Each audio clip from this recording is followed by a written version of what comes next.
Good day mga ka-idol, update tayo sa Friday doubleheader na kung saan gaganapin nga sa Phil Sports Arena. Sa 4:30 maglalaban ang Phoenix Fuel Masters kontra sa Converge Fiber Xers. Ang dalawang kupunan ay kapwa nasa 11 at 12 spot ng standing. Kumbaga nasa tuktok or nasa dulo ng standing ng Philippine Cup. Ang Phoenix Fuel Masters merong kartadang 1 win and 4 loss. Samantala, ang Converge Fiber Xers ay 0 win and 6 losses. Kaya inaasahan na ang dalawang kupunan ay magbabakbakan talaga ng maigihan para makakuha ng panalo. Lalong-lalo na ang Converge Fiber Xers na posibleng mag-revamp din ng kanilang lineup sa mga susunod na araw at susunod na konferensya. Samantala, sa second game or sa main event, maglalaban ang Blackwater Boxing kontra sa Barangay Ginebra San Miguel sa alas 7:30 ng gabi. Ang kapwa o ang dalawang kupunan ay kapwa ng galing sa talo at pareha sila ng kartada, 3 win and 3 losses. Kaya inaasahan na pangungunahan ng Barangay Ginebra ang kanilang laban dahil nga ang Barangay Ginebra ang favorite or crowd favorite at inaasahan na pangungunahan ni Stanley Pringle at ni Ray Suerte ang bawat kupunan. Kaya sa labang ito, dito makikita kung sino talaga ang aangat sa kartada at hopefully ang bawat kupunan ay maganda ang ilalaro para nang sa ganoon maganda ang magiging laban.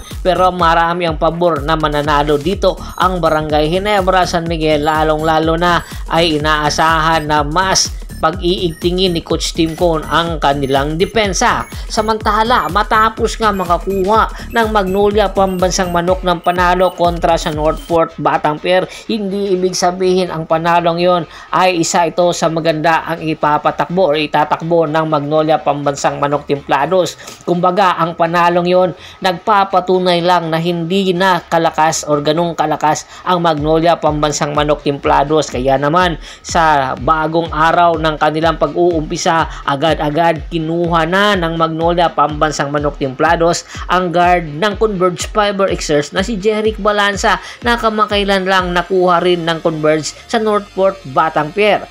At ipapalit daw kay Jeric Balanza ang 49th season second round pick ng Magnolia Pambansang Manok Templados dahil nga sa pagkakaroon ng injury ni Rom De La Rosa at Aris Dionisio. Kaya inaasahan na magdadagdag ng guard ang Magnolia Pambansang Manok Templados para mag-back up kina Gio Halalon, Poli at ni Mark Baroka na meron ding iniindang injury. Kaya isa ito sa magiging problema ngayon ng Magnolia Pambansang Manok Templados. At ayon din kay Idol Snowbadwa, isang big man ang posible ring kunin ng Magnolia Pambansang Manok Templados. Isang big man na merong outside shooter. At isa sa mga posibleng big man na kukunin nila ay ang big man ng Terra Firma Jeep na si Isaac Go.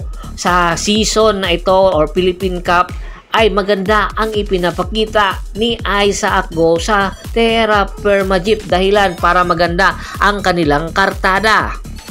Sa huling laban ng Terra Firma Jeep kontra sa SMB, isa sa maganda ang ipinakita ay si Isaac Go at ipinakita niya kung gaano siya frequent sa kanyang outside shooting, especially sa 3-point shot na kung saan tinapatan niya ang San Miguel Bearmen at ito ang naging season high ni Isaac Go at marami ang nagsasabi hinog na si Isaac Go para kunin na ito ng Magnolia Pambansang Manok Templados at ng mga SMC team. Pero kinakailangan kasi ngayon ng Magnolia ng isang big man at hindi ito basta-basta makukuha ng San Miguel Bearmen. Kinakailangan muna dumaan sa butas ng karayom bago makuha ng San Miguel Bearmen sa Isaac Go dahil hinangad ito ni Coach Chito Victorero dahil ang Magnolia Pambansang Manok Templados lang naman ang hindi pumapasok masyado sa mga trade transaction. Kaya hangad ni Coach Chito Victorero kay Boss Al Francis Chua na pagbigyan siya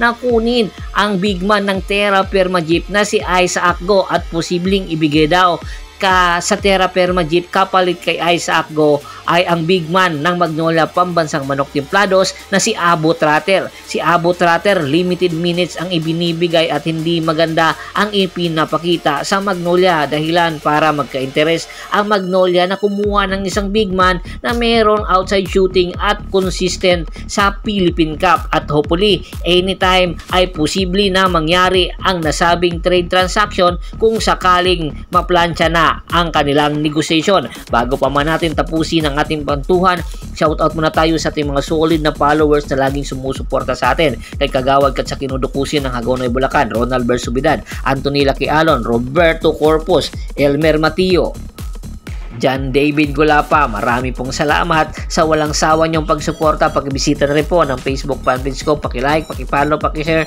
ganun din po sa YouTube channel ko at sa bagong Facebook fanpage ko na Half Court Press PH. Maraming salamat po.